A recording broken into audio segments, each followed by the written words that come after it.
नमस्कार सर्वांना. मी श्रद्धा किशोर पाटील पुन्हा एकदा माझ्या नवीन ब्लॉगमध्ये आपणा सर्वांचं मनापासून स्वागत करते. तर श्री स्वामी समर्थ सर्वांना. तर हा आहे नवीन केंद्रातल्या स्वामींचा फोटो आहे हा, जे की नवीन केंद्र झालेलं आहे.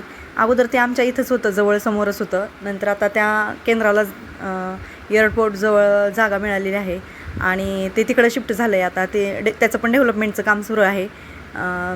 आणि अचानकच म्हणजे मी सुट्टीवरून आल्यापासून आता बरेच दिवस झालं गॅप झाला आहे, मी आरतीला काही गेले नव्हते. आणि आज अचानकच मैत्रीण आली आणि आम्ही म्हणजे आरतीसाठी गेलो. म्हणजे तसं तर स्वामींनी बोलवल्याशिवाय कोण त्यांच्या दरबारात जाऊ शकत नाही. आणि आरती सुरूच होती, अगदी 1 मिनटं बाकी असताना आम्ही आरतीला पोहोचलो आणि आरती सुरू झाली. बाकी सगळं म्हणजे आरती चालूच होती, 6:30ची आरती.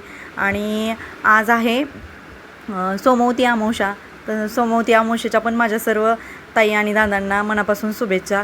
आणि तसं तर आज अधिक महिन्याची पण सांगता आहे. आणि लकीली म्हणजे माझं गावाकडून आल्यापासून चालू होतं, आज जाऊ उद्या जाऊ असं करून कंटाळा केला की कंटाळाच होतो. आणि मग आरतीला जायचं हो नाही, आणि अचानकच मैत्रिणीचा फोन आला चल जाऊ म्हणून. तर आम्ही गेलो आणि आम्हाला 1 मिनटं, अगदी 1 मिनटं बाकी असताना आम्ही तिथं पोचलो आरतीला आणि आरती घेतली. नवीनच केंद्रात आले होते मी. तसं तर मी बऱ्याच केंद्रांना माझ्या विजिट असतात. तसं गुरुमाऊली सांगतात की तुम्ही जेवढ्या वेगवेगळ्या केंद्रांमध्ये जाल, म्हणजे आरतीला उपस्थित राहाल, तेवढे तुम्हाला तीर्थ घडतात. आणि त्याप्रमाणे आहे की मी असं काही एकाच केंद्रात असं नाही, जिथं मला म्हणजे सोयीनं म्हणजे ज्या दिवशी ज्या केंद्रात जायचं तिकडं मी जात असते, तसं काही नाही आहे. आणि शेवटी स्वामी आहेत, स्वामी प्रत्येक ठिकाणी आहेत. नंतर मी आरती झाली, नंतर मी स्वामींचं दरबारात जाऊन दर्शन घेतलं, स्वामींना मनापासून नमस्कार केला. तसं तर सुट्टीवरून आल्यापासून मी पहिल्यांदाच केंद्रात आली. आमच्या इथं तशी 2-3 केंद्र मला जवळ आहेत.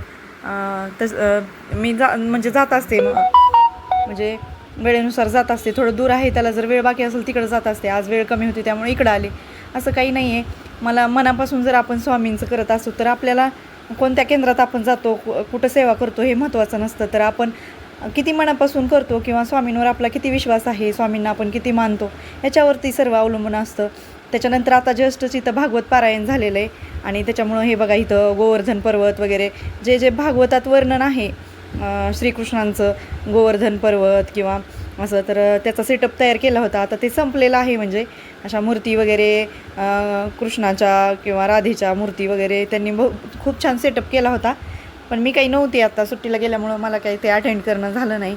आणि त्याच्यानंतर आरतीनंतर मग मी इथले व्हिडिओ घेतले. बघा इथं गाई आहे, वासरू आहे, राधेचे फोटो आहेत. म्हणजे पूर्ण त्यांनी सेटअप तयार केला होता. असे पर्वत वगैरे जे कृष्णात म्हणजे भागवतात ज्याचं वर्णन आहे तो सेटअप त्यांनी केला होता. आणि ते सगळं आता त्यांनी काढलेलं आहे. पण आता हे जे केलेलं आहे नैसर्गिक म्हणजे बनवलेलं गवत वगैरे, तर ते आहे अजून तिथं. त्याच्यामुळे मी त्याचा पण व्हिडिओ घेतला, कारण मी नव्हते तेव्हा.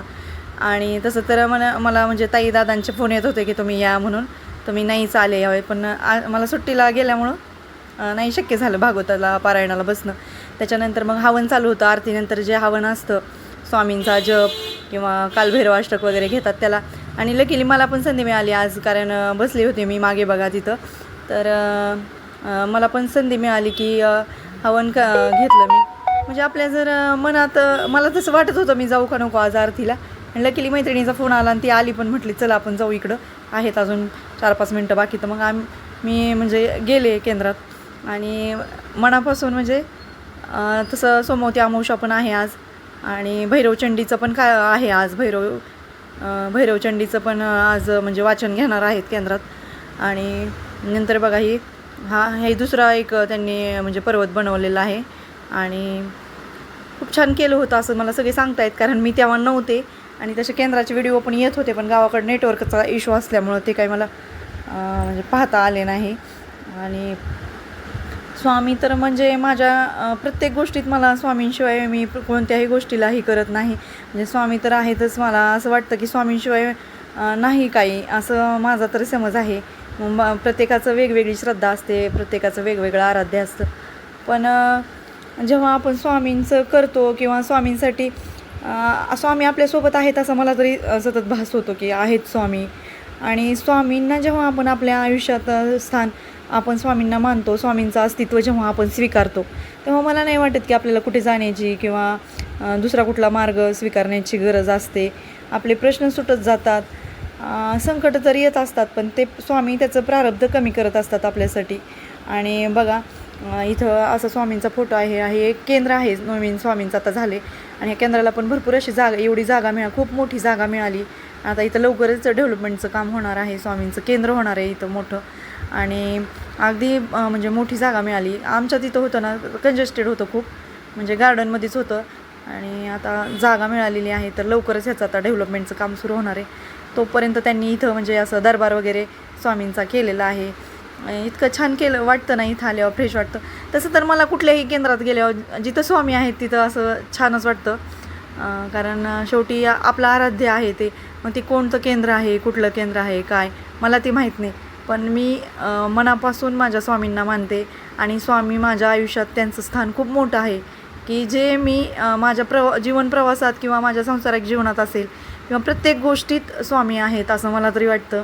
आणि जेव्हा आपण स्वामींचं अस्तित्व स्वीकारतो तेव्हा त्याच्या आपल्याला अनुभव यायला सुरुवात होतात.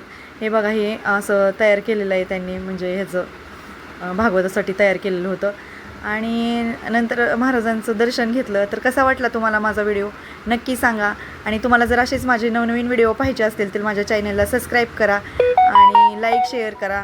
आणि तुम्ही माझं म्हणजे स्वामींचंच जास्त माझं असणार आहे माझ्या चॅनलवर, कारण स्वामींशिवाय स्वामी हा माझ्या आयुष्याचा अविभाज्य घटक आहे.